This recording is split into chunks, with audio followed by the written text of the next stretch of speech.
Number 3, এটা আমাদের বেশিরভাগ মানুষ জীবনে হয়তো শুনেনও নাই, অনেকে হয়তো শুনছেন, আমল করা হয় না।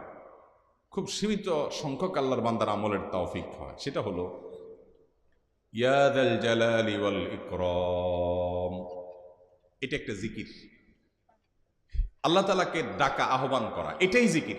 ইয়া যাল জালালি ওয়াল ইকরাম। নবী করিম সাল্লাল্লাহু আলাইহি সাল্লাম বলেছেন, আলিজু বিয়া যাল জালালি ওয়াল ইকরাম। তোমরা ইয়া যাল জালালি ওয়াল ইকরাম এটাকে আঁকড়ে ধরো, এটাকে নিয়মিত করো, বেশি বেশি করে বলতে থাকো এটাকে, সব সময় এটাকে মুদাওয়ামাতের সাথে কন্টিনিউয়াসলি এটা বলতে থাকো, ইয়া যাল জালালি ওয়াল ইকরাম।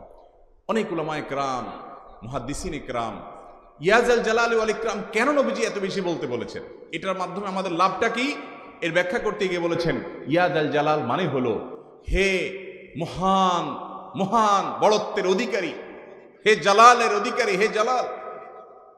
ওয়াল ইকরাম, হে দানশীল। তাহলে প্রথম বাক্যে আল্লাহর বড়ত্বের কথা স্বীকৃতি দিয়ে প্রশংসা করা হয়, আর দ্বিতীয় বাক্যে হে দানশীল বলে আল্লাহ তাআলার কাছ থেকে চাওয়া হয় যে আপনি যেহেতু দানশীল এবং আপনি যদি মহান, অতএব আপনি আমাকে দান করেন। এটা ডাকলেই, আল্লাহকে এই বলে ডাকলেই চাওয়া হয়ে যায়। এই জন্য বেশি বেশি করে ইয়া যাল জালালি ওয়াল ইকরাম পড়তে হবে।